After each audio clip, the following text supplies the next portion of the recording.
ओम शांति। ओम शांति। ओम शांति। 19/6/2021 प्रातः मुरली ओम शांति। बाप दादा मधुबन। आज रूहानी पिता ने रूहानी बच्चों से मुरली में ये मुरली के महावाक्य हम आत्माओं के प्रति बाबा ने मुरली में कहा, मीठे बच्चे तुम महान सौभाग्यशाली हो, क्योंकि तुम्हें भगवान वह पढ़ाई पढ़ाते हैं जो अब तक किसी ऋषि मुनि ने भी नहीं पढ़ी। प्रश्न है, ड्रामा की कौन सी भावी तुम बच्चे जानते हो, दुनिया के मनुष्य नहीं। उत्तर में बाबा ने कहा, तुम जानते हो इस रुद्र ज्ञान यज्ञ से विनाश ज्वाला प्रज्वलित हुई है। अब सारी पुरानी दुनिया इसमें स्वाहा हो जाएगी। यह भावी कोई टाल नहीं सकता। स्वयं ईश्वर भी इस ड्रामा को बदली नहीं कर सकता। जो एक बार शूट होकर के रील बन गया तो वही हूबहू रिपीट होता है। ये कोई हद का ड्रामा नहीं कि आप चाहें तो उसी सीन को बदली करके कोई ऐड करें, है ना। बाबा कहते इस तरह से इसे कोई नहीं टाल सकता। यह ऐसा अश्वमेध अविनाशी रुद्र यज्ञ है जिसमें सारी सामग्री स्वाहा होगी। फिर हम इस पतित दुनिया में नहीं आएंगे। इसे ईश्वर की भावी नहीं, ड्रामा की भावी कहेंगे। यह ड्रामा है और यह बना बनाया जैसा है वैसा ही रिपीट होगा। गीत है, मुखड़ा देख ले प्राणी। मुखड़ा देख ले प्राणी, जरा दर्पण में देख ले, कितने पुण्य है कितने पाप तेरे दामन में। मुखड़ा देख ले प्राणी। आज का गीत बाबा ने मुखड़ा देख ले प्राणी बोला। ओम शांति। तुम बच्चे भी मनुष्य हो। यह मनुष्यों की सृष्टि है। इस समय तुम ब्राह्मण धर्म के मनुष्य बने हो। बाप शिक्षा देते हैं आत्माओं को।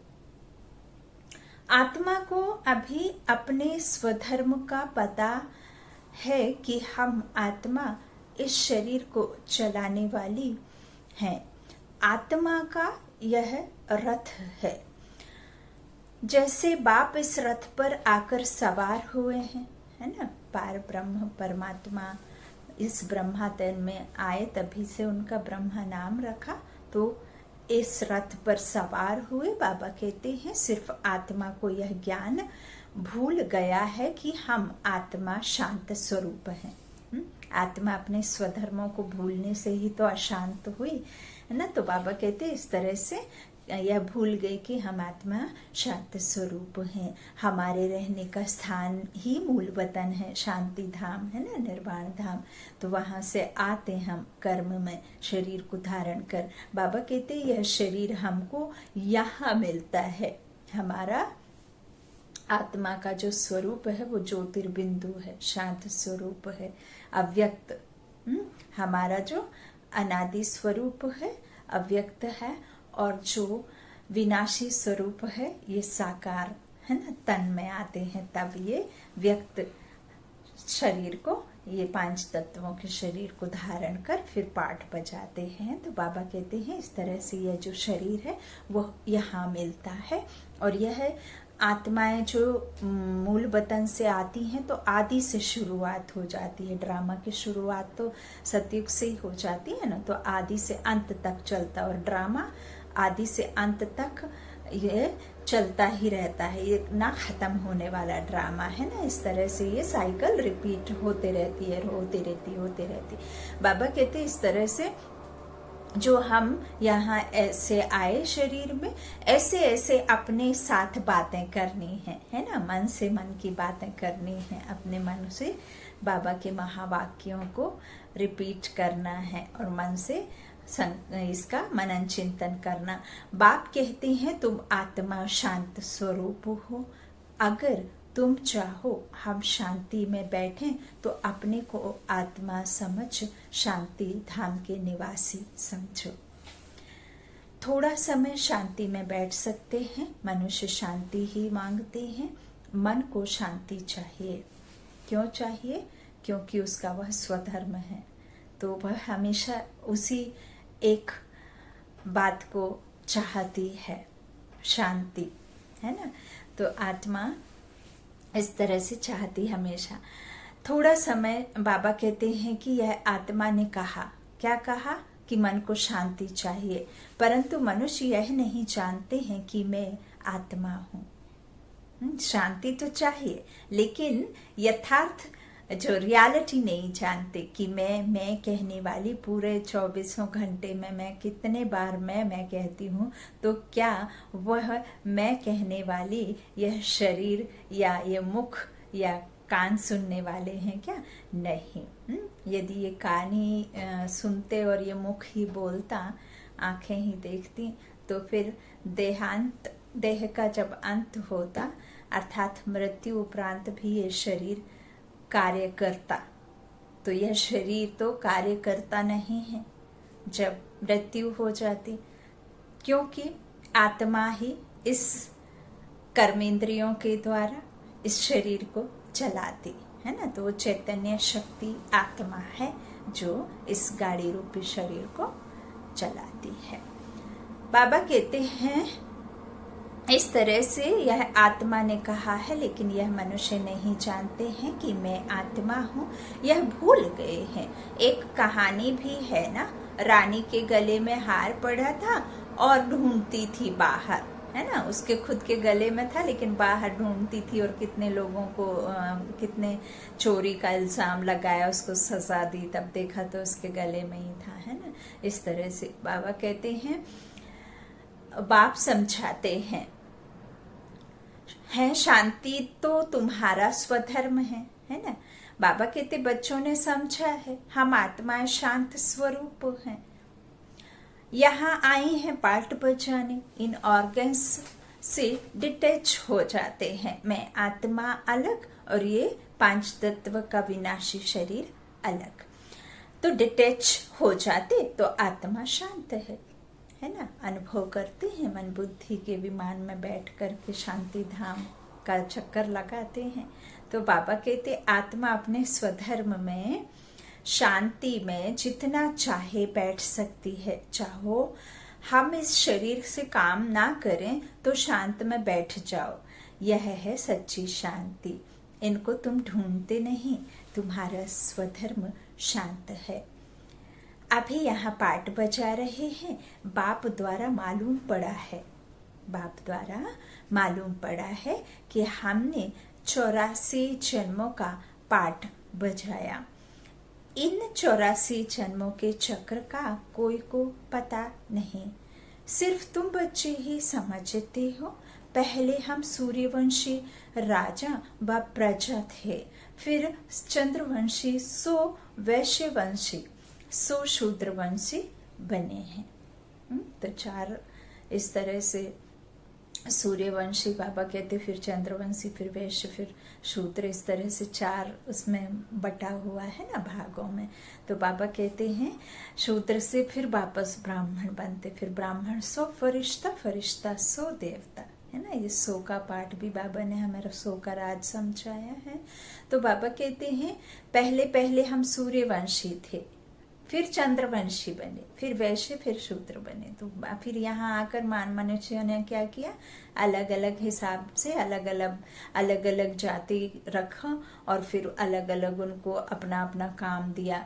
किसी को झाड़ू लगाने का तो उसको सिर पर कह दिया, किसी को इस तरह से अलग अलग वर्णों में। जबकि रियलिटी बाबा कहते हैं कि सतयुग, फिर जो त्रेता आता है, फिर द्वापर आता, फिर कलयुग, तो ये 4 वर्णों में 4 तरह के मनुष्य आत्माएं होती हैं, है ना। तो बाबा कहते हैं जब वो देवी कुल की होती हैं तो उनमें देव गुण होते हैं, है ना, देने वाला भाव रहता है। फिर त्रेता में आते हैं, थोड़ा सा सूक्ष्म गति से थोड़ा सा कट हो जाती है ना, थोड़ी, क्योंकि सीढ़ी तो वहीं से उतरना शुरू हो जाएगी ना, सेकंड हैंड कहला जाता है। फिर बाबा कहते हैं उसके बाद में फिर आते हैं तो वैश्य बनते हैं, फिर शूद्र बनते हैं ना, तो तमो प्रधान आयरन एज के हो जाते हैं ना। ओम शांति। बाबा कहते तुम बच्चे सृष्टि के आदि मध्य अंत को जान गए हो, तुम कितने सौभाग्यशाली हो। बाप तो यथार्थ बात समझाते हैं, यह है ही सदगति मार्ग। यह समझ जाना है कि सर्व का सदगति दाता एक है।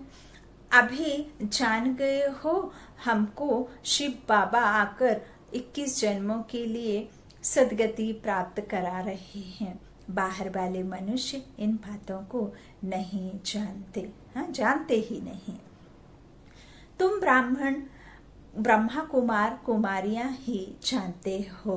कोई पूछते हैं तुम बीके क्या जानते हो। परीक्षा तो होनी ही चाहिए कि ब्राह्मण व ब्राह्मणी है व नहीं। अगर तुम ब्रह्मा के बच्चे हो तो सृष्टि चक्र को जरूर जानते होंगे। बाप रचयिता को जानते हो। ऋषि मुनि आदि तो रचना और रचना को जानते ही नहीं। अब रचना को ही जानेंगे ना, रचता को थोड़े जानेंगे, है ना। तो और अधिक रचना बनाते जाएंगे, लेकिन रचता बाप ही रचना को जानेगा, तो वो है ही एक, है ना। तो बाबा कहते हैं ऋषि मुनि आदि तो रचना और रचना को जानते ही नहीं, है ना, कि कैसे रचयिता रचता है। तो गोया नास्तिक ठहरे। तुम भी नास्तिक थे, ऐसा नहीं है कि शुरू से ही ये मिला, है ना। तो तुम भी रचता बाप और रचना के आदि मध्य अंत को नहीं जानते थे। स्कूल में पहले अनपढ़ ही आते हैं, फिर कहेंगे स्कूल में यह पढ़ा, है ना। ऐसे तो नहीं पढ़े लिखे आ जाएंगे, है ना। अभी तुम हो ईश्वरीय पढ़ाई में, परमपिता परमात्मा तुमको पढ़ा रहे हैं, यह बुद्धि में समझना चाहिए। रचता तो एक शिव बाबा ही है। रुद्र ने ज्ञान यज्ञ रचा, यह शास्त्रों में भी है। तो अब रुद्र और शिव परमात्मा में फर्क तो कोई है नहीं।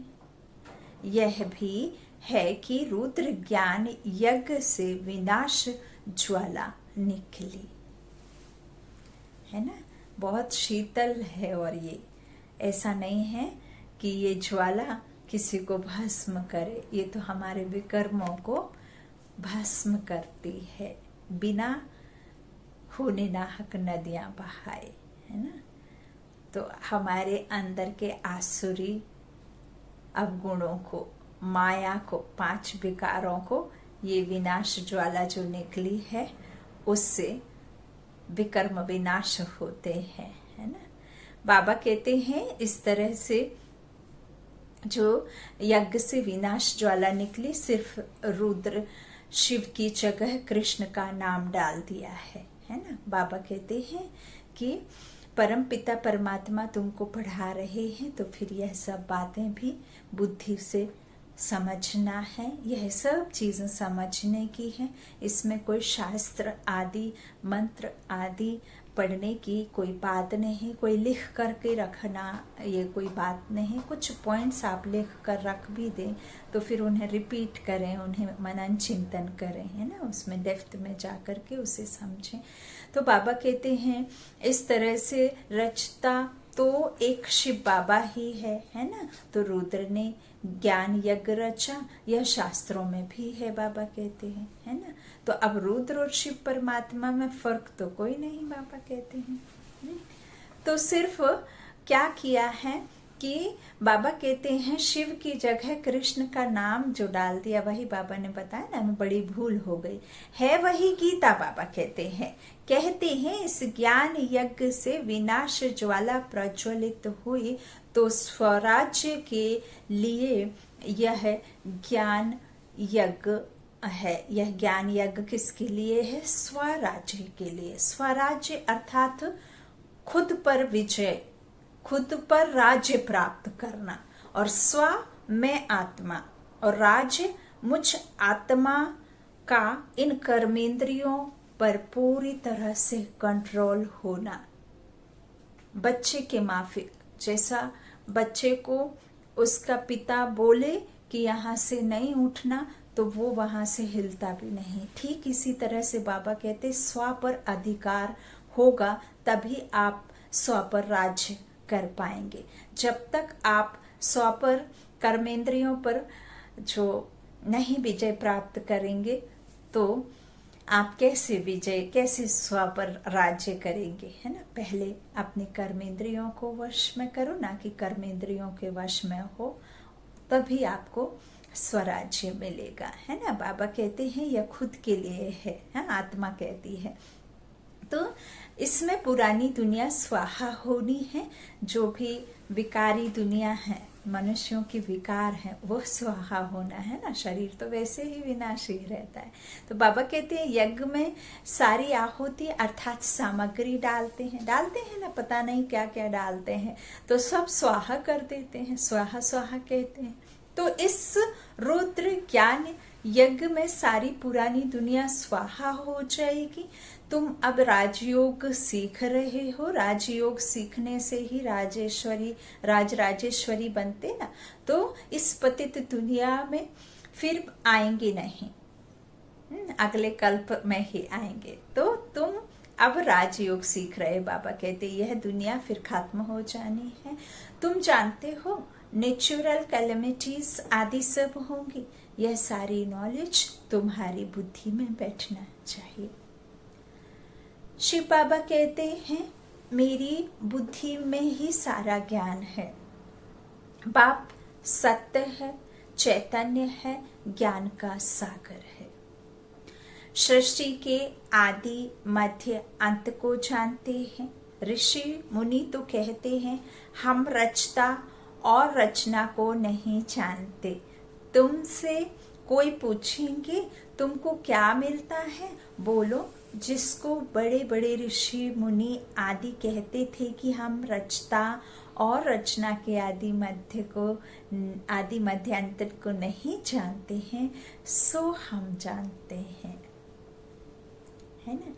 अब कोई भी बात पूछो कि ये दिन रात कैसे होते, या कोई भी बात को पूछो और ये कब से शुरुआत हुआ, कौन से देवता को कब से पूजा, कौन मूर्ति पूजन कब से, तो बोलेंगे कि यह तो परंपरा है रावण को जलाने की, यह तो चली आ रही है। इस तरह से उन्हें तो पता नहीं रहता ना, रियलिटी तो कह देते हैं कि यह तो परंपरा है जो सदा ही चलती रहती है ना। भगवान को भी नेति नेति कह देते। तो बाबा कहते हैं इस तरह से कहो कि जो रचता और रचना को नहीं जानते वह हम जानते हैं, है ना। तो बाबा कहते हैं इस तरह से बाप के सिवाय रचना के आदि मध्य अंत का राज कोई समझा नहीं सकता। जो रचता बाप है वही तो समझाएगा ना। तो बाबा कहते रचता ही समझाएंगे ना। तुमको मालूम है मक्खियों की भी रानी होती है, रानी के साथ पीछे पीछे सब मक्खियां जाती हैं। रानी अर्थात माँ के साथ उनका कितना संबंध है। बेहद का बाप भी आते हैं तो सभी बच्चों को साथ ले जाते हैं। तुम जानते हो बाबा आया हुआ है, और सब बच्चे अर्थात कौन, शरीर के साथ नहीं जाते, आत्माएं हैं ना, उनके बच्चे तो आत्माओं को ही ले जाते हैं ना, अशरीरी। तो बाबा कहते इस तरह से जो फिर बाबा आया हुआ है, हम आत्माओं को ले जाएंगे शांति धाम में। फिर से हमारा सतयुग का पाठ शुरू होगा। जिस पाठ बचाने के लिए तुम यह देवी देवता पद पा रहे हो, यहाँ तुम आते ही हो मनुष्य से देवता पद पाने। बाबा कहते हैं सब गुण यहाँ धारण करने हैं, है ना। ऐसा नहीं है कि सतयुग में चले जाएंगे, देवकुल में जाने से पहले ही ये सब नहीं करना पड़ेगा, है ना। तो यहाँ ही सब कुछ बाबा कहते हैं कि करना है धारण। तो इन लक्ष्मी नारायण जैसा बनना है, इनको दिव्य दृष्टि के सिवाय कोई देख ना सके। जब तक आपको ये समझ का तीसरा नेत्र ज्ञान चक्षु, जिससे हम जानते हैं आदि मध्य अंत का मन बुद्धि के द्वारा, तो उसके बिना जब तक ये ना हो दिव्य चक्षु ज्ञान चक्षु समझ का तीसरा नेत्र, तब तक हम उन्हें नहीं समझ सकते, है ना। बाबा कहते हैं जो भी ये दिव्य दृष्टि के सिवाय कोई लक्ष्मी नारायण को भी नहीं देख सकते, है ना। तो अभी तुम जानते हो हम सूर्यवंशी देवता बनेंगे। तुम्हारी बुद्धि में है कि स्वर्ग की राजधानी कैसे स्थापन होती है। सतयुग में था ही देवताओं का राज्य, परंतु देवताओं के राज्य में फिर मैं भी फिर राक्षस आदि दिखाए हैं। देवताओं के राज्य में भी राक्षस दिखाए। बाबा कहते यह कोई जानते ही नहीं है।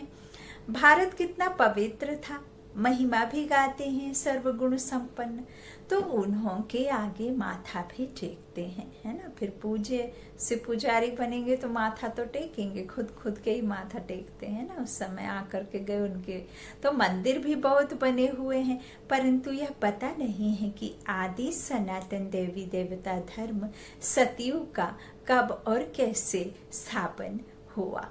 अब जो जानेगा वही तो बताएगा, वो आता ही है संगम में, तभी पता चलता है ना। तो भारत जो इतना ऊंच था वह नीच कैसे बना, यह किसको भी पता नहीं है। कहते हैं यह भाभी बनी बनाई है, किसकी भाभी है, भाभी है वह भी नहीं समझते। ड्रामा की भाभी समझें तो समझ में आए। ड्रामा का रचयिता क्रिएटर डायरेक्टर कौन है, सिर्फ कह देते ईश्वर की भाभी, हाँ, रची रचाई रचता। तो रचना किसकी है, रचता की। तो बाबा कहते ऐसे कह बस देते, है ना। बाबा कहते हैं ड्रामा कहने से, है ना, ड्रामा कहने से ड्रामा के आदि मध्य अंत को जानना चाहिए।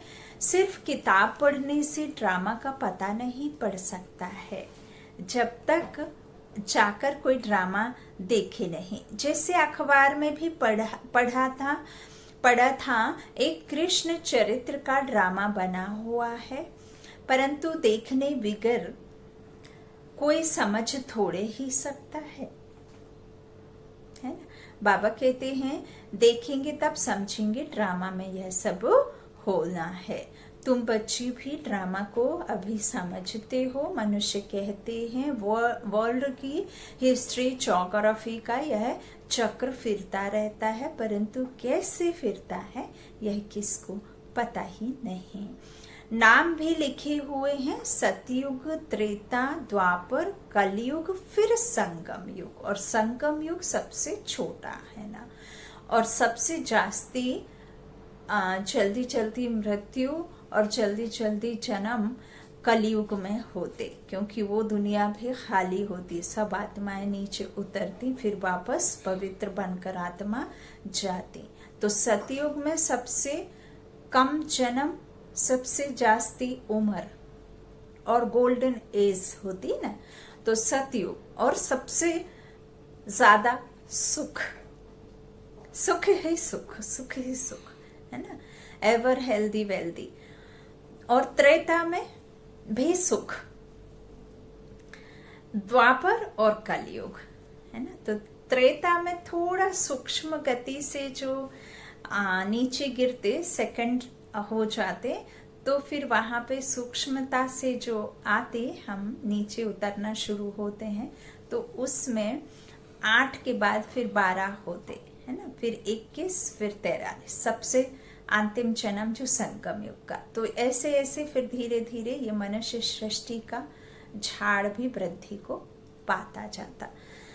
बाबा कहते हैं इस तरह 4 युग, सतयुग, त्रेता, द्वापर, कलयुग, फिर संगम युग। तो ऐसा नहीं कि सतयुग, त्रेता, द्वापर, कलयुग, जब सतयुग का अंत होगा तो फिर ईश्वर आएंगे, फिर उसका जो है विनाश करेंगे सतयुग का, फिर ये आएगा त्रेता, फिर त्रेता के अंतिम में फिर ईश्वर आएंगे, फिर उसका वो होगा विनाश, फिर उसको नए रीति से द्वापर को लाएंगे, फिर द्वापर खत्म होगा, फिर कलयुग की उत्पत्ति के लिए फिर बाबा आएंगे, फिर ऐसे।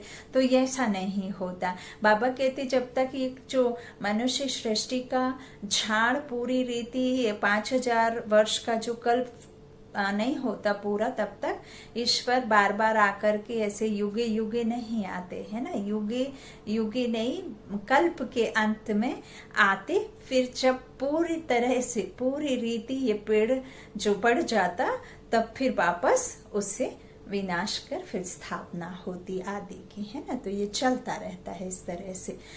बाबा कहते परंतु मनुष्यों ने समझ लिया है युगे युगे आते हैं।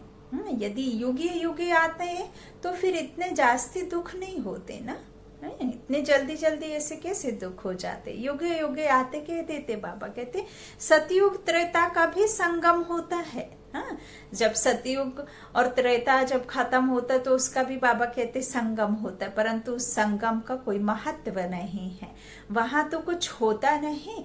यह बातें तुम जानते हो। सतयुगी सूर्यवंशियों ने फिर चंद्रवंशियों को राज्य कैसे दिया? Question mark. तो ऐसे नहीं कि चंद्रवंशियों ने सूर्यवंशियों पर जीत पाई है ना, ऐसा नहीं होता। बाबा कहते नहीं, जो चंद्रवंशी का राजा होता है तो सूर्यवंशी राजा रानी उनको राज्य भाग्य का तिलक दे तख्त पर बिठाते हैं। बाबा कहते हैं देखिए ये पॉइंट काफी सारे मन में क्वेश्चन आता होगा, तो ये आज का बाबा का बहुत अच्छा आंसर है। बाबा कहते हैं राज्य भाग्य का तिलक दे तख्त पर बिठाते हैं। राजा राम रानी सीता का टाइटल मिलता है, किसने दिया? कहेंगे सूर्यवंशियों से ने ट्रांसफर किया। अब तुम राज्य करो।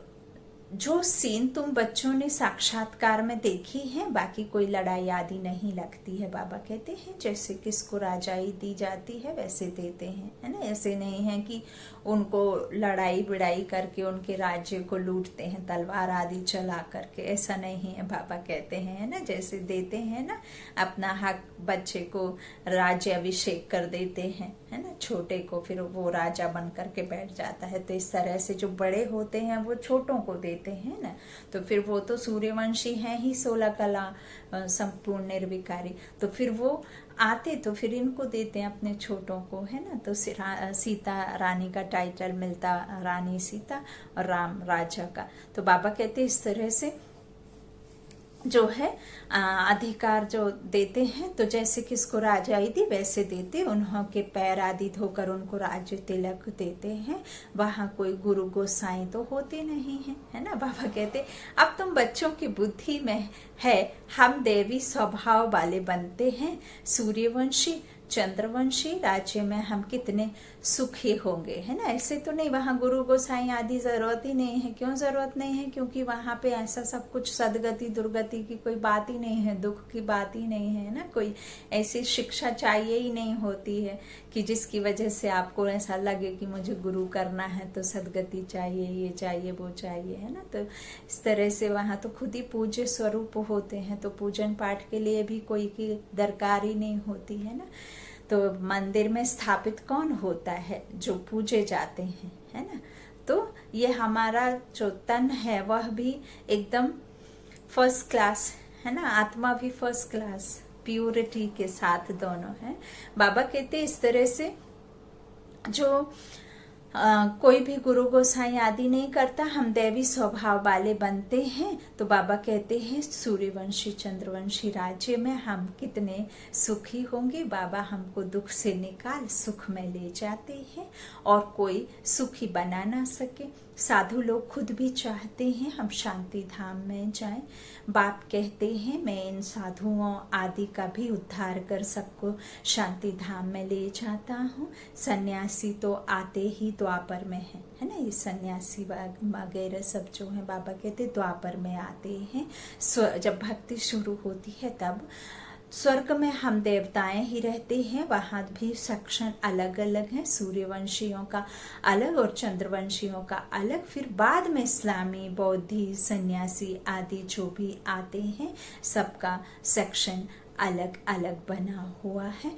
जब हम राज्य करते थे तो दूसरा कोई था नहीं, इसीलिए द्वैत होता नहीं था। मूल वतन में भी ऐसी माला नंबर वार बनी हुई है। बाबा कहते आदि सनातन देवी देवता धर्म वालों की है पहली बिरादरी।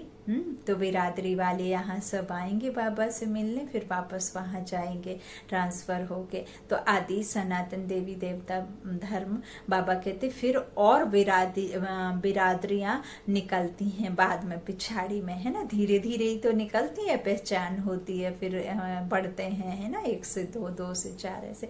तो यह बिरादरी है, बड़े ते बड़ी और दूसरे जो धर्म स्थापक आते हैं सब उनसे निकले हुए हैं, बाकी सब वो उससे निकले हुए हैं।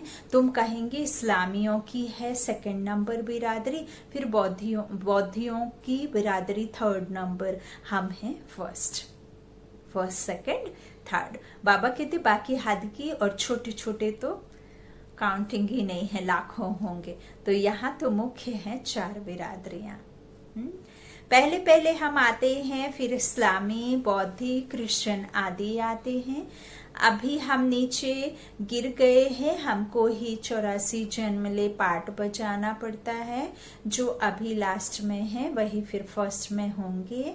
देवी देवताएं अब पतित होने के कारण अपने को देवी देवता कहला नहीं सकते, है ना। तो देवताओं को तो पूजते हैं, इससे सिद्ध है उन्हों की बिरादरी के हैं। बाबा कहते हैं सिख लोग गुरु नानक को मानते हैं, उनकी बिरादरी के हैं। सतयुग में पहला नंबर हमारी बिरादरी है, उनसे ऊंच बिरादरी कोई होती नहीं है। बाबा कहते सतयुग में पहला नंबर हमारी बिरादरी है, उनसे ऊंच बिरादरी कोई होती नहीं। हम ऊंच ते ऊंच बिरादरी वाले हैं, हम सबसे जास्ती सुख भोगते हैं, फिर वही कंगाल बनते हैं। बाबा कहते हैं कितने जो सबसे जास्ती दुखी यह है और कर्जा भी यह लेते रहते हैं। कितने साहूकार थे, अभी कितने गरीब हैं, सब कुछ गवा बैठे हैं। यह है ही दुख धाम। अब बाप फिर तुमको सुख धाम का मालिक बनाते हैं, बाकी सब चले जाएंगे शांति धाम में। आधा कल्प तुम सुख भोगते हो, बाबा कहते हैं, बाकी सब शांति धाम में रहते हैं, चाहते भी हैं हम मुक्ति में जाएं। सुख को कागविष्ट समान समझते हैं, उनको सुख धाम का अनुभव ही नहीं है, क्योंकि वो आते ही पिछाड़ी में है, तो उनको सुख का अनुभव ही नहीं है। तुमको अनुभव है, महिमा भी गाते हैं, परंतु पतित होने के कारण भूल गए हैं, है ना, कि महिमा हमारी कब होती है और कब नहीं। अब बाप याद दिलाते हैं, हे भारतवासी, तुम देवी देवता धर्म के हो, द्वापर से नाम बदली कर दिया है। द्वापर से नाम बदली हुआ तो देवता धर्म वाले ही पतित बन गए, गाते भी रहते हैं, हे पतित पावन आओ। बाप ने बताया है तुम कितने जन्म पावन दुनिया में जाना।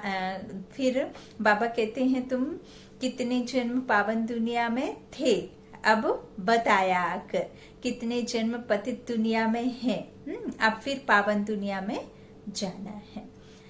यह पाठशालाओं की पाठशाला है, यज्ञों का यज्ञ है। सारी पुरानी दुनिया इसमें खत्म होनी है। होलिका जलाते हैं तो यह सब पर्व अभी के हैं। बाबा कहते होलिका जलाते हैं ना, तो जो विकार हैं वो जलते हैं, है ना। और जो कहना चाहिए कि विकारों निर्विकारी रहते वो नहीं जलते, मतलब वो बदली कर लेते हैं ना इस योग अग्नि में खुद को धारणा करके, तो देवी गुण धारण करते। तो बाबा कहते हैं इस तरह से जो सभी त्योहार अभी के हैं, आत्मा चली जाएगी, बाकी शरीर खत्म हो जाएंगे। यह नॉलेज कोई सन्यासी आदि दे ना सकें। गीता में कुछ है, परंतु आटे में लून, नमक आटे में लून। बाबा कहते नमक ज्ञान प्रायः लोप हो जाता है। ज्ञान जो है वहां तो साथ नहीं जाता ना, देवताओं के पास ज्ञान नहीं जाता साथ में, उसकी प्रारब्धि प्राप्ति होती है। यदि ये ज्ञान उनके साथ जा भी नहीं सकता। ये ज्ञान यहाँ ही अंतिम में जो है खत्म हो जाएगा, यहाँ ही रह जाएगा। ज्ञान यहाँ ही वापस मिलेगा। यह देवताओं के साथ जा ना सके। वह कर्मातीत, अर्थात जब हर एक अपने को आत्मा निश्चय कर लेगा तभी कर्मातीत होते हैं ना, तो ये ज्ञान तो यहाँ ही रह जाएगा। बाबा कहते फिर खुद को चैतन्य समझेंगे तब फिर स्थापना हो जाती है। तो इस तरह से बाबा कहते हैं यह ज्ञान उधर जा नहीं सकता, यह लोप हो जाता है। शिव बाबा कहते हैं हमने यह ज्ञान, यह यज्ञ रचा है, इसमें तन मन धन सब स्वाहा करते हो, जीते जी मरते हो, यह ज्ञान तुमको अभी मिल रहा है। अच्छा, बाप दादा का याद प्यार, मीठे मीठे सीखी लाधे बच्चों प्रति माता पिता बाप दादा का याद प्यार और गुड मॉर्निंग। रूहानी बाप की रूहानी बच्चों को नमस्ते। हम रूहानी बच्चों के रूहानी माता पिता बाप दादा को याद प्यार और गुड मॉर्निंग। शुक्रिया बाबा, मीठे बाबा, प्यारे बाबा, सबका साथी सबका सहारा। धारणा के लिए मुख्य सार है, पहला बाबा ने कहा सुख धाम में जाने के लिए अपना दैवी स्वभाव बनाना है। ड्रामा के आदि मध्य अंत के राज को बुद्धि में रख हर्षित रहना है, सबको यही राज समझाना है। दूसरा बाबा ने कहा स्वराज्य लेने के लिए इस बेहद यज्ञ में जीते जी अपना तन मन धन स्वाहा करना है, सब कुछ नई दुनिया के लिए ट्रांसफर कर लेना है। वरदान बाबा ने दिया सर्व आत्माओं पर स्नेह का राज्य करने वाले विश्व राज्य अधिकारी भव। सर्वात्माओं पर स्नेह का राज्य करने वाले विश्व राज्य अधिकारी भव। जो बच्चे वर्तमान समय सर्वात्माओं के दिल पर स्नेह का राज्य करते हैं, वही भविष्य में विश्व के राज्य का अधिकार प्राप्त करते हैं। अभी किसी पर ऑर्डर नहीं चलाना है, अभी से विश्व महाराजन नहीं बनना है, अभी विश्व सेवाधारी बनना है। स्नेह देना है, देखना है कि अपने भविष्य के खाते में स्नेह कितना जमा किया। विश्व महाराजन बनने के लिए सिर्फ ज्ञानदाता नहीं बनना है, इसके लिए सबको स्नेह अर्थात सहयोग दो। हम सहयोगी बनते हैं तो सहज योगी बना लेते हैं, है ना। आप सहयोग देंगे तब तो सहज योगी बना पाएंगे, है सहयोगी। आज का स्लोगन है जब थकावट फील हो तो खुशी में डांस करो, इससे मूड चेंज हो जाएगी। स्लोगन है जब थकावट फील हो तो खुशी में डांस करो, इससे मूड चेंज हो जाएगी। ओम शांति, ओम शांति, ओम शांति, ओम शांति, ओम शांति। 19/6/2021 प्रातः मुरली ओम शांति, बाप दादा मधुबन। आज रूहानी पिता ने रूहानी बच्चों से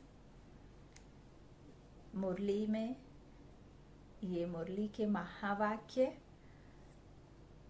हम आत्माओं के प्रति, बाबा ने मुरली में कहा मीठे बच्चे तुम महान सौभाग्यशाली हो, क्योंकि तुम्हें भगवान वह पढ़ाई पढ़ाते हैं जो अब तक किसी ऋषि मुनि ने भी नहीं पढ़ी।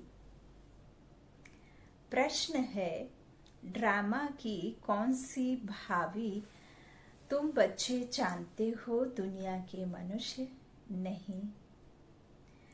उत्तर में बाबा ने कहा, तुम जानते हो इस रुद्र ज्ञान यज्ञ से विनाश ज्वाला प्रज्वलित हुई है। अब सारी पुरानी दुनिया इसमें स्वाहा हो जाएगी। यह भावी कोई टाल नहीं सकता। स्वयं ईश्वर भी इस ड्रामा को बदली नहीं कर सकता। जो एक बार शूट होकर के रील बन गया तो वही हूबहू रिपीट होता है। ये कोई हद का ड्रामा नहीं कि आप चाहें तो उसी सीन को बदली करके कोई ऐड करें, है ना। बाबा कहते इस तरह से इसे कोई नहीं टाल सकता। यह ऐसा अश्वमेध अविनाशी रुद्र यज्ञ है जिसमें सारी सामग्री स्वाहा होगी। फिर हम इस पतित दुनिया में नहीं आएंगे। इसे ईश्वर की भावी नहीं, ड्रामा की भावी कहेंगे।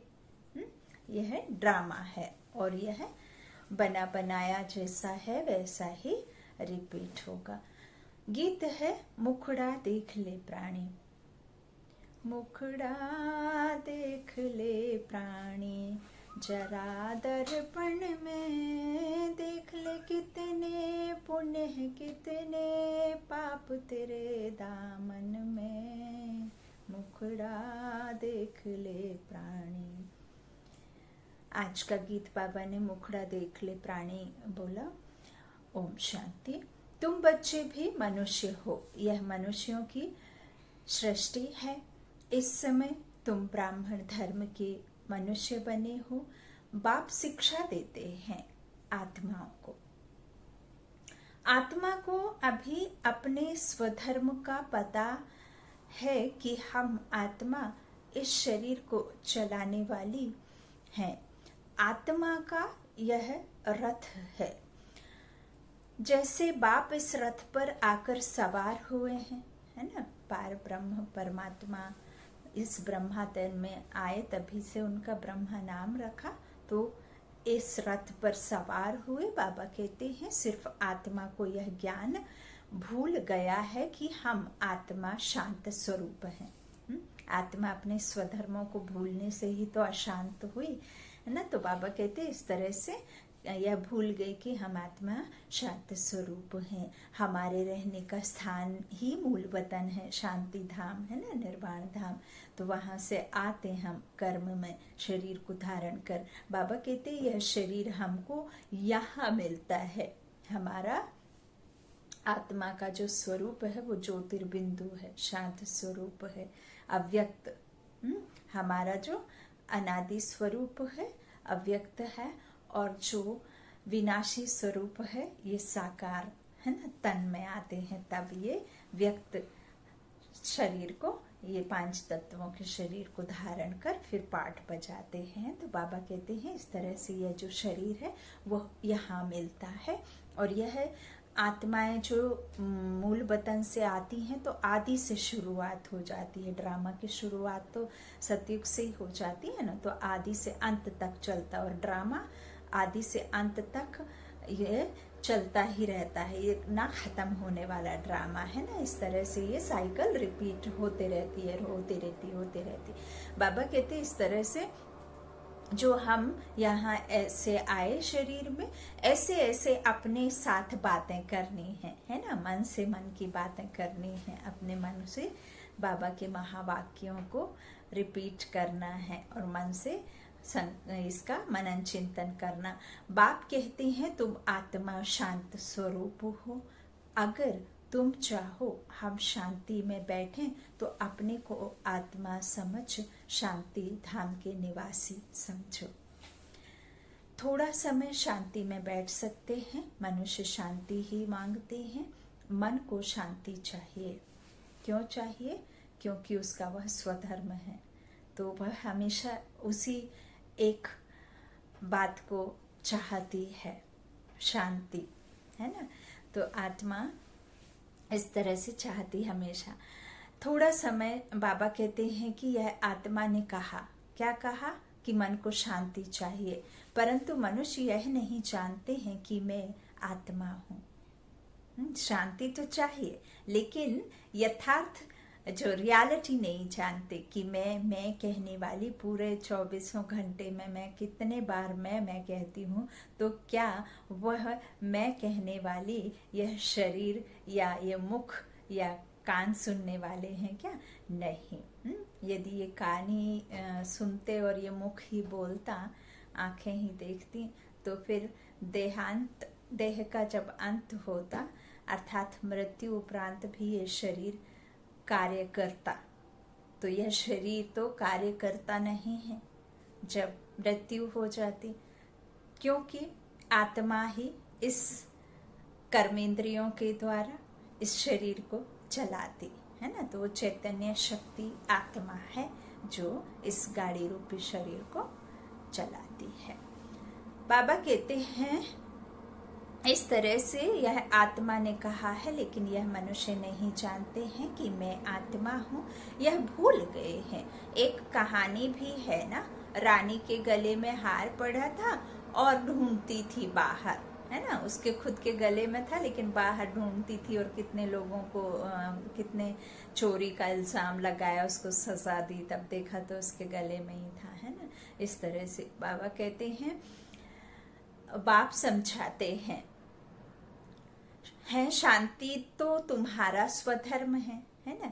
बाबा कहते बच्चों ने समझा है, हम आत्माएं शांत स्वरूप हैं, यहाँ आई हैं पार्ट बजाने, इन ऑर्गन्स से डिटैच हो जाते हैं। मैं आत्मा अलग और ये 5 तत्व का विनाशी शरीर अलग, तो डिटैच हो जाते तो आत्मा शांत है ना। अनुभव करते हैं, मन बुद्धि के विमान में बैठ कर के शांति धाम का चक्कर लगाते हैं। तो बाबा कहते आत्मा अपने स्वधर्म में शांति में जितना चाहे बैठ सकती है। चाहो हम इस शरीर से काम ना करें तो शांत में बैठ जाओ, यह है सच्ची शांति। इनको तुम ढूंढते नहीं, तुम्हारा स्वधर्म शांत है। अभी यहाँ पाठ बजा रहे हैं, बाप द्वारा मालूम पड़ा है कि हमने 84 जन्मों का पाठ बजाया। इन 84 जन्मों के चक्र का कोई को पता नहीं, सिर्फ तुम बच्चे ही समझते हो। पहले हम सूर्यवंशी राजा व प्रजा थे, फिर चंद्रवंशी, सो वैश्यवंशी, सो शूद्रवंशी बने हैं। तो 4 इस तरह से सूर्यवंशी बाबा कहते, फिर चंद्रवंशी, फिर वैश्य, फिर शूद्र, इस तरह से 4 उसमें बटा हुआ है ना भागों में। तो बाबा कहते हैं शूद्र से फिर वापस ब्राह्मण बनते, फिर ब्राह्मण सो फरिश्ता, फरिश्ता सो देवता, है ना। ये 100 का पाठ भी बाबा ने हमें 100 का राज समझाया है। तो बाबा कहते हैं पहले हम सूर्यवंशी थे, फिर चंद्रवंशी बने, फिर वैश्य, फिर शूद्र बने। तो फिर यहाँ आकर मनुष्यों ने क्या किया, अलग अलग हिसाब से अलग अलग जाति रखा, और फिर अलग अलग उनको अपना अपना काम दिया। किसी को झाड़ू लगाने का तो उसको सिर पर कह दिया, किसी को इस तरह से अलग अलग वर्णों में। जबकि रियलिटी बाबा कहते हैं कि सतयुग, फिर जो त्रेता आता है, फिर द्वापर आता, फिर कलयुग, तो ये 4 वर्णों में 4 तरह के मनुष्य आत्माएं होती हैं, है ना। तो बाबा कहते हैं जब वो देवी कुल की होती हैं तो उनमें देव गुण होते हैं, है ना, देने वाला भाव रहता है। फिर त्रेता में आते हैं, थोड़ा सा सूक्ष्म गति से थोड़ा सा कट हो जाती है ना थोड़ी, क्योंकि सीढ़ी तो वहीं से उतरना शुरू हो जाएगी ना, सेकंड हैंड कहला जाता है। फिर बाबा कहते हैं उसके बाद में फिर आते हैं तो वैश्य बनते हैं, फिर शूद्र बनते हैं ना, तो तमो प्रधान आयरन एज के हो जाते हैं ना। ओम शांति। बाबा कहते तुम बच्चे सृष्टि के आदि मध्य अंत को जान गए हो, तुम कितने सौभाग्यशाली हो। बाप तो यथार्थ बात समझाते हैं, यह है ही सदगति मार्ग। यह समझ जाना है कि सर्व का सदगति दाता एक है। अभी जान गए हो, हमको शिव बाबा आकर 21 जन्मों के लिए सदगति प्राप्त करा रहे हैं। बाहर वाले मनुष्य इन बातों को नहीं जानते, हाँ, जानते ही नहीं। तुम ब्रह्मा कुमार कुमारियां ही जानते हो। कोई पूछते हैं तुम बीके क्या जानते हो। परीक्षा तो होनी ही चाहिए कि ब्राह्मण व ब्राह्मणी है व नहीं। अगर तुम ब्रह्मा के बच्चे हो तो सृष्टि चक्र को जरूर जानते होंगे। बाप रचयिता को जानते हो। ऋषि मुनि आदि तो रचना और रचना को जानते ही नहीं। अब रचना को ही जानेंगे ना, रचता को थोड़े जानेंगे, है ना। तो और अधिक रचना बनाते जाएंगे, लेकिन रचता बाप ही रचना को जानेगा, तो वो है ही एक, है ना। तो बाबा कहते हैं ऋषि मुनि आदि तो रचना और रचना को जानते ही नहीं, है ना, कि कैसे रचयिता रचता है। तो गोया नास्तिक ठहरे। तुम भी नास्तिक थे, ऐसा नहीं है कि शुरू से ही ये मिला, है ना। तो तुम भी रचता बाप और रचना के आदि मध्य अंत को नहीं जानते थे। स्कूल में पहले अनपढ़ ही आते हैं, फिर कहेंगे स्कूल में यह पढ़ा, है ना। ऐसे तो नहीं पढ़े लिखे आ जाएंगे, है ना। अभी तुम हो ईश्वरीय पढ़ाई में, परमपिता परमात्मा तुमको पढ़ा रहे हैं, यह बुद्धि में समझना चाहिए। रचता तो एक शिव बाबा ही है। रुद्र ने ज्ञान यज्ञ रचा, यह शास्त्रों में भी है। तो अब रुद्र और शिव परमात्मा में फर्क तो कोई है नहीं। यह भी है कि रुद्र ज्ञान यज्ञ से विनाश ज्वाला निकली, है ना। बहुत शीतल है, और ये ऐसा नहीं है कि ये ज्वाला किसी को भस्म करे, ये तो हमारे विकर्मों को भस्म करती है, बिना खूने नाहक नदियां बहाए, है ना। तो हमारे अंदर के आसुरी अवगुणों को, माया को, 5 विकारों को, ये विनाश ज्वाला जो निकली है उससे विकर्म विनाश होते हैं, है ना। बाबा कहते हैं इस तरह से जो यज्ञ से विनाश ज्वाला निकली, सिर्फ रुद्र शिव की जगह कृष्ण का नाम डाल दिया है ना। बाबा कहते हैं कि परम पिता परमात्मा तुमको पढ़ा रहे हैं, तो फिर यह सब बातें भी बुद्धि से समझना है। यह सब चीजें समझने की है। इसमें कोई शास्त्र आदि मंत्र आदि पढ़ने की कोई बात नहीं, कोई लिख करके रखना ये कोई बात नहीं। कुछ पॉइंट्स आप लिख कर रख भी दें तो फिर उन्हें रिपीट करें, उन्हें मनन चिंतन करें, है ना, उसमें डेप्थ में जा कर के उसे समझें।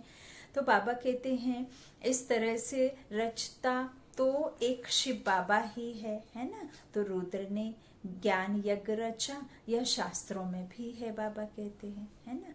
तो अब रुद्र और शिव परमात्मा में फर्क तो कोई नहीं, बाबा कहते हैं। तो सिर्फ क्या किया है कि बाबा कहते हैं शिव की जगह कृष्ण का नाम जो डाल दिया, वही बाबा ने बताया ना, बड़ी भूल हो गई है। वही गीता बाबा कहते हैं इस ज्ञान यज्ञ से विनाश ज्वाला प्रज्वलित हुई, तो स्वराज्य के लिए यह ज्ञान यज्ञ है। यह ज्ञान यज्ञ किसके लिए है? स्वराज्य के लिए। स्वराज्य अर्थात खुद पर विजय, खुद पर राज्य प्राप्त करना, और स्व में आत्मा, और राज्य मुझ आत्मा का इन कर्मेंद्रियों पर पूरी तरह से कंट्रोल होना। बच्चे के माफिक, जैसा बच्चे को उसका पिता बोले कि यहाँ से नहीं उठना, तो वो वहां से हिलता भी नहीं। ठीक इसी तरह से बाबा कहते स्व पर अधिकार होगा तभी आप स्व पर राज्य कर पाएंगे। जब तक आप स्व पर, कर्मेंद्रियों पर जो नहीं विजय प्राप्त करेंगे तो आप कैसे स्व पर राज्य करेंगे, है ना। पहले अपने कर्मेंद्रियों को वश में करो, ना कि कर्मेंद्रियों के वश में हो, तभी आपको स्वराज्य मिलेगा, है ना। बाबा कहते हैं यह खुद के लिए है, आत्मा कहती है। तो इसमें पुरानी दुनिया स्वाहा होनी है, जो भी विकारी दुनिया है, मनुष्यों की विकार है, वो स्वाहा होना है ना। शरीर तो वैसे ही विनाशी रहता है। तो बाबा कहते हैं यज्ञ में सारी आहुति अर्थात सामग्री डालते हैं ना, पता नहीं क्या क्या डालते हैं, तो सब स्वाहा कर देते हैं, स्वाहा स्वाहा कहते हैं। तो इस रुद्र ज्ञान यज्ञ में सारी पुरानी दुनिया स्वाहा हो जाएगी। तुम अब राजयोग सीख रहे हो, राजयोग सीखने से ही राजेश्वरी बनते ना, तो इस पतित दुनिया में फिर आएंगे नहीं, अगले कल्प में ही आएंगे। तो तुम अब राजयोग सीख रहे, बाबा कहते यह दुनिया फिर खत्म हो जानी है। तुम जानते हो नेचुरल कैलेमिटीज आदि सब होंगी, यह सारी नॉलेज तुम्हारी बुद्धि में बैठना चाहिए। शिव बाबा कहते हैं मेरी बुद्धि में ही सारा ज्ञान है। बाप सत्य है, चैतन्य है, ज्ञान का सागर है।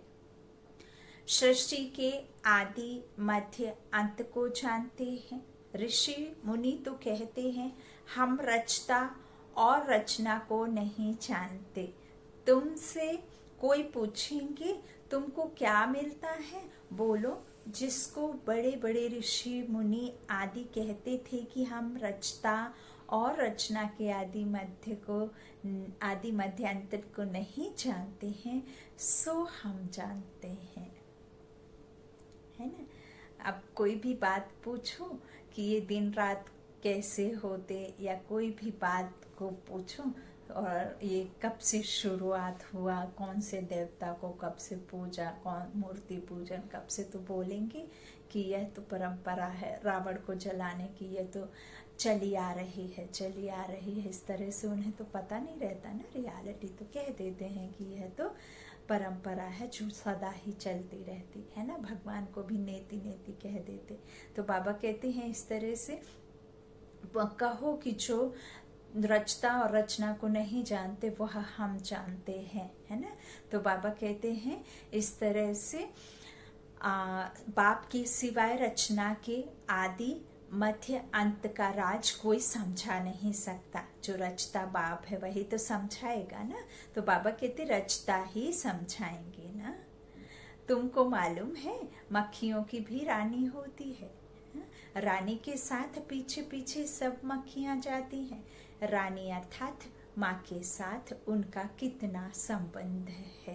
बेहद का बाप भी आते हैं तो सभी बच्चों को साथ ले जाते हैं। तुम जानते हो बाबा आया हुआ है और सब बच्चे अर्थात कौन, शरीर के साथ नहीं जाते, आत्माएं हैं ना, उनके बच्चे तो आत्माओं को ही ले जाते हैं ना, अशरीरी। तो बाबा कहते हैं इस तरह से जो फिर बाबा आया हुआ है हम आत्माओं को ले जाएंगे शांति धाम में। फिर से हमारा सतयुग का पाठ शुरू होगा।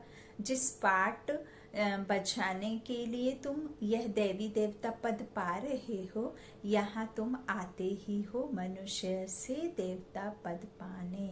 बाबा कहते हैं सब गुण यहाँ धारण करने हैं, है ना। ऐसा नहीं है कि सतयुग में चले जाएंगे, देवकुल में जाने से पहले ही ये सब नहीं करना पड़ेगा, है ना। तो यहाँ ही सब कुछ बाबा कहते हैं कि करना है धारण। तो इन लक्ष्मी नारायण जैसा बनना है, इनको दिव्य दृष्टि के सिवाय कोई देख ना सके। जब तक आपको ये समझ का तीसरा नेत्र ज्ञान चक्षु, जिससे हम जानते हैं आदि मध्य अंत का मन बुद्धि के द्वारा, तो उसके बिना जब तक ये ना हो दिव्य चक्षु ज्ञान चक्षु समझ का तीसरा नेत्र, तब तक हम उन्हें नहीं समझ सकते, है ना। बाबा कहते हैं जो भी ये दिव्य दृष्टि के सिवाय कोई लक्ष्मी नारायण को भी नहीं देख सकते, है ना। तो अभी तुम जानते हो हम सूर्यवंशी देवता बनेंगे। तुम्हारी बुद्धि में है कि स्वर्ग की राजधानी कैसे स्थापन होती है। सतयुग में था ही देवताओं का राज्य, परंतु देवताओं के राज्य में फिर मैं भी फिर राक्षस आदि दिखाए हैं। देवताओं के राज्य में भी राक्षस दिखाए। बाबा कहते यह कोई जानते ही नहीं है। भारत कितना पवित्र था, महिमा भी गाते हैं सर्वगुण संपन्न, तो उन्हों के आगे माथा भी टेकते हैं, है ना। फिर पूजे से पुजारी बनेंगे तो माथा तो टेकेंगे, खुद के ही माथा टेकते हैं ना। उस समय आकर के गए उनके तो मंदिर भी बहुत बने हुए हैं, परंतु यह पता नहीं है कि आदि सनातन देवी देवता धर्म सतयुग का कब और कैसे स्थापन हुआ। अब जो जानेगा वही तो बताएगा, वो आता ही है संगम में तभी पता चलता है ना। तो भारत जो इतना ऊंच था वह नीच कैसे बना यह किसको भी पता नहीं है। कहते हैं यह भाभी बनी बनाई है, किसकी भाभी है, भाभी है वह भी नहीं समझते। ड्रामा की भाभी समझें तो समझ में आए। ड्रामा का रचयिता क्रिएटर डायरेक्टर कौन है, सिर्फ कह देते ईश्वर की भाभी, हाँ, रची रचाई रचता। तो रचना किसकी है, रचता की। तो बाबा कहते ऐसे कह बस देते, है ना।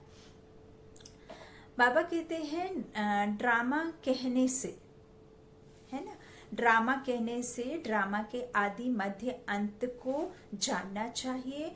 सिर्फ किताब पढ़ने से ड्रामा का पता नहीं पड़ सकता है जब तक जाकर कोई ड्रामा देखे नहीं। जैसे अखबार में भी पढ़ा था एक कृष्ण चरित्र का ड्रामा बना हुआ है, परंतु देखने बिगर कोई समझ थोड़े ही सकता है ना।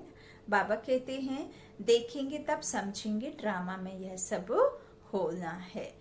तुम बच्ची भी ड्रामा को अभी समझते हो। मनुष्य कहते हैं वर्ल्ड की हिस्ट्री ज्योग्राफी का यह चक्र फिरता रहता है, परंतु कैसे फिरता है यह किसको पता ही नहीं।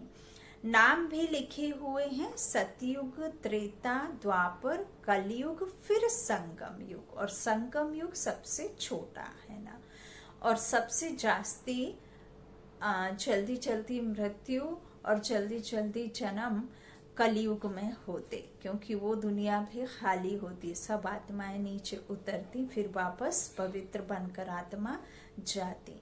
तो सतयुग में सबसे कम जन्म, सबसे जास्ती उम्र और गोल्डन एज होती ना, तो सतयुग। और सबसे ज्यादा सुख, सुख ही सुख, सुख ही सुख, है ना, एवर हेल्दी वेल्दी।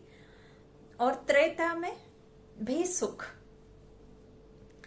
द्वापर और कलयुग, है ना। तो त्रेता में थोड़ा सूक्ष्म गति से जो नीचे गिरते सेकंड हो जाते, तो फिर वहां पे सूक्ष्मता से जो आते हम नीचे उतरना शुरू होते हैं, तो उसमें 8 के बाद फिर 12 होते, है ना, फिर 21, फिर 43, सबसे अंतिम जन्म जो संगम युग का। तो ऐसे ऐसे फिर धीरे धीरे ये मनुष्य सृष्टि का झाड़ भी वृद्धि को पाता जाता। बाबा कहते हैं इस तरह 4 युग, सतयुग, त्रेता, द्वापर, कलयुग, फिर संगम युग। तो ऐसा नहीं कि सतयुग, त्रेता, द्वापर, कलयुग, जब सतयुग का अंत होगा तो फिर ईश्वर आएंगे, फिर उसका जो है विनाश करेंगे सतयुग का, फिर ये आएगा त्रेता, फिर त्रेता के अंतिम में फिर ईश्वर आएंगे, फिर उसका वो होगा विनाश, फिर उसको नई रीति से द्वापर को लाएंगे, फिर द्वापर खत्म होगा, फिर कलयुग की उत्पत्ति के लिए फिर बाबा आएंगे, फिर ऐसे। तो ऐसा नहीं होता। बाबा कहते जब तक ये जो मनुष्य सृष्टि का झाड़ पूरी रीति 5000 वर्ष का जो कल्प नहीं होता पूरा, तब तक ईश्वर बार बार आकर के ऐसे युगे युगे नहीं आते है ना, युगे युगे नहीं कल्प के अंत में आते। फिर जब पूरी तरह से पूरी रीति ये पेड़ जो बढ़ जाता, तब फिर वापस उससे विनाश कर फिर स्थापना होती आदि की, है ना। तो ये चलता रहता है इस तरह से। बाबा कहते परंतु मनुष्यों ने समझ लिया है युगे युगे आते हैं। यदि युगे युगे आते हैं तो फिर इतने जास्ती दुख नहीं होते ना, इतने जल्दी जल्दी ऐसे कैसे दुख हो जाते। युगे युगे आते कह देते बाबा कहते सतयुग त्रेता का भी संगम होता है। हाँ, जब सतयुग और त्रेता जब खत्म होता है तो उसका भी बाबा कहते संगम होता है, परंतु उस संगम का कोई महत्व नहीं है, वहां तो कुछ होता नहीं। यह बातें तुम जानते हो। सतयुगी सूर्यवंशियों ने फिर चंद्रवंशियों को राज्य कैसे दिया, क्वेश्चन मार्क। तो ऐसे नहीं कि चंद्रवंशियों ने सूर्यवंशियों पर जीत पाई, है ना, ऐसा नहीं होता। बाबा कहते नहीं, जो चंद्रवंशी का राजा होता है तो सूर्यवंशी राजा रानी उनको राज्य भाग्य का तिलक दे तख्त पर बिठाते हैं, बाबा कहते हैं। देखिए ये पॉइंट काफी सारे मन में क्वेश्चन आता होगा, तो ये आज का बाबा का बहुत अच्छा आंसर है। बाबा कहते हैं राज्य भाग्य का तिलक दे तख्त पर बिठाते हैं। राजा राम और रानी सीता का टाइटल मिलता है, किसने दिया कहेंगे सूर्यवंशियों से ने ट्रांसफर किया। अब तुम राज्य करो।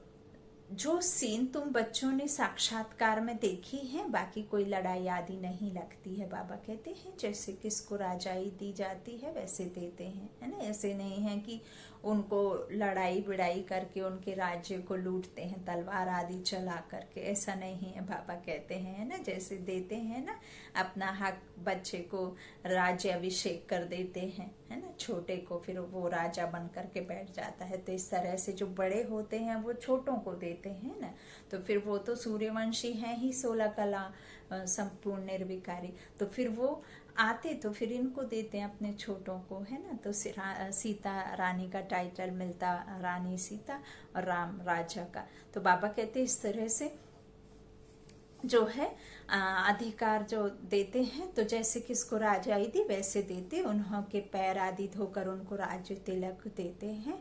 वहां कोई गुरु गोसाई तो होते नहीं है, है ना। बाबा कहते अब तुम बच्चों की बुद्धि में है, हम देवी स्वभाव वाले बनते हैं। सूर्यवंशी चंद्रवंशी राज्य में हम कितने सुखी होंगे, है ना। ऐसे तो नहीं, वहां गुरु गोसाई आदि जरूरत ही नहीं है। क्यों जरूरत नहीं है? क्योंकि वहां पे ऐसा सब कुछ सदगति दुर्गति की कोई बात ही नहीं है, दुख की बात ही नहीं है ना। कोई ऐसी शिक्षा चाहिए ही नहीं होती है कि जिसकी वजह से आपको ऐसा लगे कि मुझे गुरु करना है तो सदगति चाहिए, ये चाहिए वो चाहिए, है ना। तो इस तरह से वहां तो खुद ही पूज्य स्वरूप होते हैं, तो पूजन पाठ के लिए भी कोई की दरकार ही नहीं होती है ना।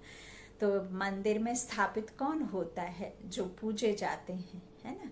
तो ये हमारा जो तन है वह भी एकदम फर्स्ट क्लास, है ना, आत्मा भी फर्स्ट क्लास, प्यूरिटी के साथ दोनों है। बाबा कहते इस तरह से जो कोई भी गुरु गोसाई आदि नहीं करता, हम दैवी स्वभाव वाले बनते हैं। तो बाबा कहते हैं सूर्यवंशी चंद्रवंशी राज्य में हम कितने सुखी होंगे। बाबा हमको दुख से निकाल सुख में ले जाते हैं और कोई सुखी बना ना सके। साधु लोग खुद भी चाहते हैं हम शांति धाम में जाएं। बाप कहते हैं मैं इन साधुओं आदि का भी उद्धार कर सबको शांति धाम में ले जाता हूँ। सन्यासी तो आते ही द्वापर में है ना। ये सन्यासी वगैरह सब जो है बाबा कहते द्वापर में आते हैं। जब भक्ति शुरू होती है तब स्वर्ग में हम देवताएं ही रहते हैं, वहां भी सेक्शन अलग अलग है, सूर्यवंशियों का अलग और चंद्रवंशियों का अलग। फिर बाद में इस्लामी बौद्धि सन्यासी आदि जो भी आते हैं सबका सेक्शन अलग अलग बना हुआ है। जब हम राज्य करते थे तो दूसरा कोई था नहीं, इसीलिए द्वैत होता नहीं था। मूल वतन में भी ऐसी माला नंबरवार बनी हुई है। बाबा कहते आदि सनातन देवी देवता धर्म वालों की है पहली बिरादरी, तो बिरादरी वाले यहाँ सब आएंगे बाबा से मिलने, फिर वापस वहाँ जाएंगे ट्रांसफर होके। तो आदि सनातन देवी देवता धर्म, बाबा कहते फिर और बिरादरियाँ निकलती हैं बाद में, पिछाड़ी में, है ना। धीरे धीरे ही तो निकलती है, पहचान होती है, फिर बढ़ते हैं, है ना, 1 से 2, 2 से 4 ऐसे। तो यह बिरादरी है, बड़े ते बड़ी, और दूसरे जो धर्म स्थापक आते हैं सब उनसे निकले हुए हैं, बाकी सब वो उससे निकले हुए हैं। तुम कहेंगे इस्लामियों की है 2nd नंबर बिरादरी, फिर बौद्धियों की बिरादरी 3rd नंबर, हम हैं 1st, 2nd, 3rd। बाबा कहते बाकी हद की और छोटे छोटे तो काउंटिंग ही नहीं है, लाखों होंगे। तो यहाँ तो मुख्य है 4 बिरादरियां। पहले पहले हम आते हैं, फिर इस्लामी, बौद्धी, क्रिश्चियन आदि आते हैं। अभी हम नीचे गिर गए हैं, हमको ही 84 जन्म ले पाठ बजाना पड़ता है। जो अभी लास्ट में है वही फिर 1st में होंगे। देवी देवताएं अब पतित होने के कारण अपने को देवी देवता कहला नहीं सकते, है ना। तो देवताओं को तो पूजते हैं, इससे सिद्ध है उन्हों की बिरादरी के हैं। बाबा कहते हैं सिख लोग गुरु नानक को मानते हैं, उनकी बिरादरी के हैं। सतयुग में पहला नंबर हमारी बिरादरी है, उनसे ऊंच बिरादरी कोई होती नहीं है। बाबा